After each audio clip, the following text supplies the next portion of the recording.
ದಿನಾಂಕ 31/5/2024ರಂದು ಚಿಕ್ಕಬಳ್ಳಾಪುರ ನಗರದ ತಾಲೂಕು ಪಂಚಾಯಿತಿ ಸಾಮರ್ಥ್ಯ ಸೌಧ ಕಾರ್ ಸ್ಟ್ಯಾಂಡ್ನಲ್ಲಿ ನಿಲ್ಲಿಸಿದ್ದ ಚಿಕ್ಕಬಳ್ಳಾಪುರ ಬಂಗಾರಿ ಎನ್ನುವವರಿಗೆ ಸೇರಿದ ಟೆಂಪೋ ಟ್ರಾವೆಲ್ಸ್ ಗಾಡಿ ಕಳ್ಳತನವಾಗಿದೆ. ಅಂದು ರಾತ್ರಿ ಇನೋವಾ ಕಾರಿನಲ್ಲಿ ಬಂದು ಹೋಗಿರುವ ಸಿಸಿ ವಿಡಿಯೋ ಸಿಕ್ಕಿತ್ತು. ಪ್ರಕರಣ ದಾಖಲಿಸಿಕೊಂಡ ಪೊಲೀಸರು ಅವತ್ತಿನಿಂದ ಹುಡುಕಾಟದಲ್ಲಿ ತೊಡಗಿದ್ದ ಪೊಲೀಸರು ಕೊನೆಗೂ ಕಳ್ಳನನ್ನ ಪತ್ತೆ ಹಚ್ಚುವಲ್ಲಿ ಯಶಸ್ವಿಯಾಗಿದ್ದಾರೆ. ಸಿಕ್ಕಿಬಿದ್ದಿರುವ ಕಳ್ಳನ ಹೆಸರು ತೀನ್ಪರ್ತಿ ಫಕ್ರುದ್ದೀನ್. ಇವನೊಬ್ಬ ಅಂತರರಾಜ್ಯ ಕಳ್ಳನಾಗಿದ್ದಾನೆ. ಇವರು ಅಸಲಿ ಕಸುಬು ರಕ್ತ ಚಂದನ ಕದ್ದು ಅಕ್ರಮವಾಗಿ ಮಾರಾಟ ಮಾಡೋದು. ಈತನ ಮೇಲೆ ಬರೋಬ್ಬರಿ 72 ಕೇಸುಗಳಿವೆ ಎಂದು ತಿಳಿದು ಬಂದಿದೆ.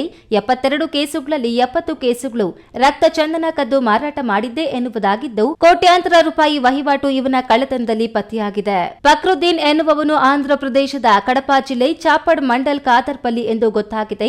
ಇವನೇ ಕಿಂಗ್ ಪಿನ್ ಆಗಿದ್ದು, ಇವನ ಜೊತೆ ಬಂದಿದ್ದ ಮತ್ತೊಬ್ಬ ತಲೆಮರೆಸಿಕೊಂಡಿದ್ದಾನೆ. ತಿರುಪತಿಯಲ್ಲಿ ಸಿಕ್ಕಿಬಿದ್ದ ಕದೀಮ ಫಕ್ರುದ್ದೀನ್ ಹಿಡಿದ ಪೊಲೀಸರು ಇಂದು ಚಿಕ್ಕಬಳ್ಳಾಪುರಕ್ಕೆ ಕರೆತಂದು ಸ್ಥಳ ಮಹಜರು ಮಾಡಿದ್ರು. ಅಂದು ಕಳ್ಳತನವಾಗಿದ್ದ ಟಿಟಿಯಿಂದ ಇಡೀ ಬಸ್ ನಿಲ್ದಾಣದ ಕಾರು ಚಾಲಕರು ಬೆಸ್ತು ಬಿದ್ದಿದ್ದರು. ಚಿಕ್ಕಬಳ್ಳಾಪುರ ಪೊಲೀಸರ ಕಾರ್ಯಾಚರಣೆಗೆ ಇಂದು ಮೆಚ್ಚುಗೆ ವ್ಯಕ್ತಪಡಿಸಿದ್ದು, ಕಳ್ಳನ ವಿಚಾರಣೆ ಮುಂದುವರೆದಿದೆ. ತನಿಖೆ ಪೂರ್ತಿಯಾಗುವ ವೇಳೆಗೆ ಇವನಿಂದ ಇನ್ಯಾರ್ಯಾರು ಮೋಸ ಹೋಗಿದ್ದಾರೆ, ಎಲ್ಲೆಲ್ಲಿ ಕಳವು ಮಾಡಿದ್ದಾರೆ, ಯಾರ್ಯಾರು ಈ ಪ್ರಕರಣದಲ್ಲಿ ಭಾಗಿಯಾಗಿದ್ದಾರೆ ಅನ್ನೋ ಫುಲ್ ಡೀಟೇಲ್ಸ್ ಹೊರಬೀಳಲಿದೆ.